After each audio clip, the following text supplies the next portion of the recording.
Vous êtes de plus en plus nombreux à nous suivre sur Canal 7, votre chaîne panafricaine. Messieurs et dames, bienvenue à votre émission C'est ton droit, l'émission qui vous éclaire sur les questions et les problèmes de droit que vous rencontrez dans le cadre de ce numéro.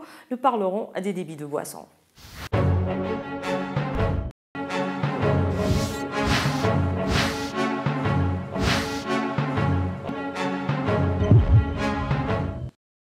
Vous êtes confortablement assis? C'est parfait. Karine est une jeune femme de 25 ans qui a terminé ses études supérieures depuis 2 ans, mais qui peine à trouver un emploi décent. Fatiguée par cette situation, elle décide de vendre dans l'appartement où elle vit des boissons alcoolisées et non alcoolisées pour subvenir à ses besoins. Mais il y a quelques jours, Karine apprend qu'une opération de recensement des débits de boissons a été initiée par les services de la police de la ville dans laquelle elle réside. Taquinée par ses voisines, elle se demande si l'activité qui lui génère de l'argent peut être considérée comme un débit de boisson. Mais selon vous, que prévoit la loi? La réponse, c'est juste après cette transition.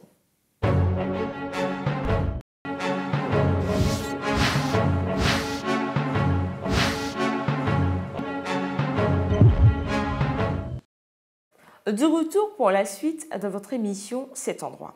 Avant même de lire le droit dans cette histoire, nous trouvons important de définir le débit de boisson. Retenez que c'est un établissement dans lequel est vendu à titre principal ou accessoire des boissons alcooliques destinées à être consommées sur place ou emportées. Au regard de cette définition, on serait tenté d'affirmer que Karine est dans cette catégorie. Sachez que l'article 2 du décret numéro 0408/PR/MISPID, entendez par là Ministère de l'Intérieur, de la Sécurité publique, de l'immigration et de la décentralisation, fixant les conditions d'ouverture et d'exploitation des débits de boissons en République gabonaise, dispose que, au sens du présent décret, on entend par débit de boissons les hôtels, motels, auberges, les boîtes de nuit, les bars, snack-bars, bars dancing, bars-restaurants, les boutiques de station-service, les grandes et moyennes surfaces, les petits détaillants vendant des boissons à consommer sur place ou à emporter, les dépôts de boissons et autres vendeurs. À la lecture de cet article, Karine est un petit détaillant puisqu'elle vend des boissons à emporter à son domicile.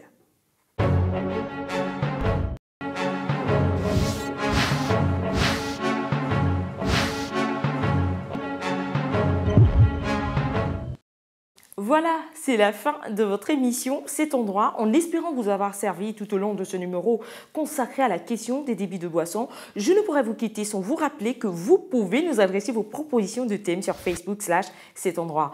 Bonne suite des programmes sur Canal 7, votre chaîne panafricaine. N'oubliez pas que nul n'est censé ignorer la loi. Au revoir et à bientôt.